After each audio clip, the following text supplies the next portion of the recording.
Hey, je suis Aethnir, et si tu as cliqué sur cette vidéo, c'est sûrement parce que tu débutes sur Counter-Strike et que tu souhaiterais savoir c'est quoi CSGO. Eh bien ne bouge pas, je suis là pour toi juste après l'intro.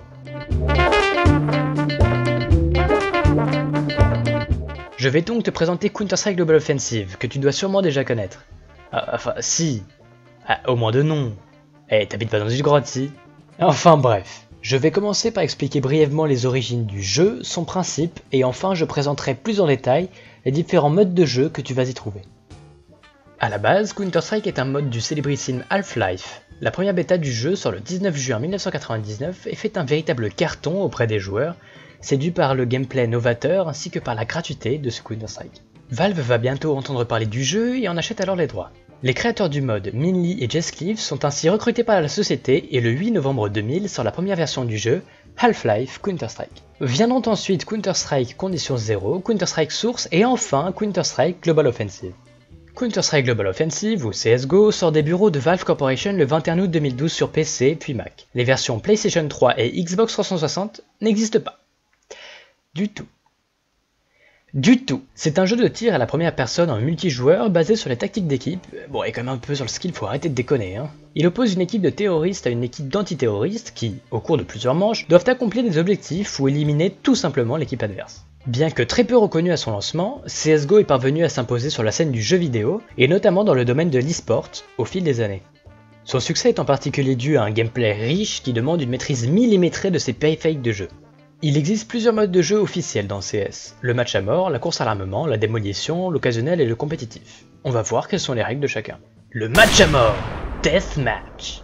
Le match à mort ou Deathmatch, ou encore DM, est un mode de jeu très utilisé pour l'échauffement. Pour lancer une partie match à mort, tu cliques sur jouer, trouver une partie, match à mort. Bon, je te conseille de choisir les maps du service actif parce que c'est sur celle-ci que tu vas jouer en ranked, puis jouer. Le but du match à mort est de s'entraîner à tirer sur des vrais joueurs sur les maps utilisées en mode compétitif ou non, afin de se familiariser avec celle-ci. La partie dure 10 minutes et celui qui a scoré le plus de points à la fin du temps imparti gagne. Dans ce mode, tu respawns ou réapparais après chaque mort et sans délai. Quand tu spawns ou apparais, tu peux choisir tes armes avec le bouton B et tu as un budget illimité, donc lâche-toi. En revanche, tu noteras que tu n'as pas d'accès aux grenades. La course à l'armement, Arms Race. Le mode course à l'armement se rapproche du célèbre Gun Game qui a vu le jour sur Counter-Strike premier du nom.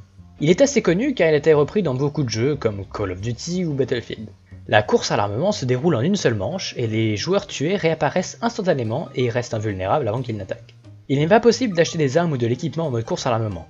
A la place, tous les joueurs commencent avec la même arme et en reçoivent une nouvelle à chaque ennemi tué. Le premier joueur qui tue un adversaire avec le couteau d'or, la dernière arme, remporte la partie. Tu commences la partie invariablement avec une mitraillette et en tout tu passeras par 3 mitraillettes, 4 fusils d'assaut, 2 fusils à pompe, 2 fusils sniper, une mitrailleuse lourde et 4 pistolets avant d'arriver au couteau d'or, le niveau 16. Le premier joueur de chaque équipe est visible à travers les murs lorsqu'il tire, donc fais attention. Ce mode de jeu peut être assez intéressant pour faire un tour rapide des différentes armes du jeu. Il peut aussi être utile pendant ton échauffement parce que les parties sont rapides et nerveuses. Mais il faut noter que les Arms Race ou course à l'armement ne se jouent que sur des maps du service Arms Race, pas celles du compétitif. L'occasionnel et le compétitif. Casual and competitive. L'occasionnel et le compétitif sont les deux modes dits classiques et sont basés sur les mêmes règles. Le jeu se déroule sur des cartes otages ou bombes. Dans les deux cas, une même partie est divisée en plusieurs manches chronométrées. Pour remporter la manche, ton équipe doit réaliser les objectifs de la carte ou annihiler purement et simplement l'équipe adverse. Sur les cartes de type otage, les antiterroristes doivent localiser puis secourir les otages vers la zone d'extraction, tandis que les terroristes doivent les en empêcher. Dans les cartes de type bombe, les terroristes doivent amorcer et faire exploser une bombe sur l'un des deux sites à détruire. Les antiterroristes, quant à eux, doivent empêcher la mise en place de la bombe ou la désamorcer après son installation. Attention! En occasionnel et en compétitif, lorsque tu meurs, tu ne réapparais qu'après la fin de la manche. Il y a 4 principales différences entre les deux modes classiques. Dans le mode compétitif, tirer sur un allié n'est pas toléré et lui causera des dégâts, les collisions entre les membres d'une même équipe sont activées, tu dois t'acheter toi-même ton armure et ton kit de désamorçage, et la durée des parties est portée à 30 manches pour le compétitif, l'égalité étant une option. Démolition!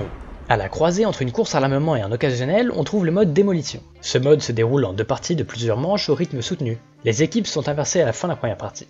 Une manche est remportée soit en éliminant l'intégralité de l'équipe adverse, soit par l'explosion ou le désamorçage de la bombe. Il n'est pas possible d'acheter des armes ou de l'équipement. A la place, si un joueur tue un adversaire, il reçoit une nouvelle arme pour la manche suivante. ainsi que des grenades bonus pour chaque ennemi supplémentaire tué le même round. L'équipe qui a remporté le plus de manches gagne la partie. Les serveurs de la communauté. Community server. Les serveurs de la communauté sont des serveurs pour la plupart officieux et tenus par des personnes. On va trouver ici tous les modes de jeu que la communauté a pu créer, un peu comme un Garry's mode, en un peu moins fourni. Les modes de jeu que j'utilise le plus souvent sont le mode Arena, des petits matchs en 1v1 dans des petites maps, particulièrement utile pour mettre à l'épreuve sa visée avant de démarrer un match compétitif. Les modes Surf et Bunny Hop, une véritable tradition des Counter-Strike. Le Surf est un mode dans lequel on va tenter de terminer un parcours le plus rapidement possible en glissant sur des rampes. Le Bunny Hop ou Bi-Hop va avoir le même but, simplement c'est à l'aide de sauts qu'on va terminer le parcours. Les modes reprise de bombsite ou retake, de véritables simulations de reprise de bombsite en 5v5, l'endroit rêvé pour s'entraîner. Attention! Le niveau moyen des joueurs de retake a tendance à être assez élevé, compté de Nova 4 à Supreme voire Global Elite. Le Deathmatch Community FFA, Free for All. Même principe que le match à mort officiel, sauf que c'est chacun pour sa pomme. Le Community Competitive. Même règle que pour le compétitif officiel, le stress en moins. Il y a sûrement encore plein d'autres modes, tous plus farfelus les uns que les autres, dont je ne vais pas parler ici, mais peut-être dans une autre vidéo. Les bots. S'entraîner contre des bots avant d'affronter des vrais joueurs n'a rien de ridicule et peut même s'avérer vital. On peut ainsi régler son aim, son spray, son burst et plein d'autres termes barbares comme ça. Pour cela, tu peux soit jouer sur les cartes officielles ou bien télécharger des cartes ou des modes de jeu de la communauté sur le workshop. Il te suffit de te rendre sur la page workshop d'une map et de t'abonner à celle-ci, et à ma chaîne. Tu trouveras ensuite tes abonnements dans l'onglet Workshop. Et enfin, parlons du ranking et de l'XP.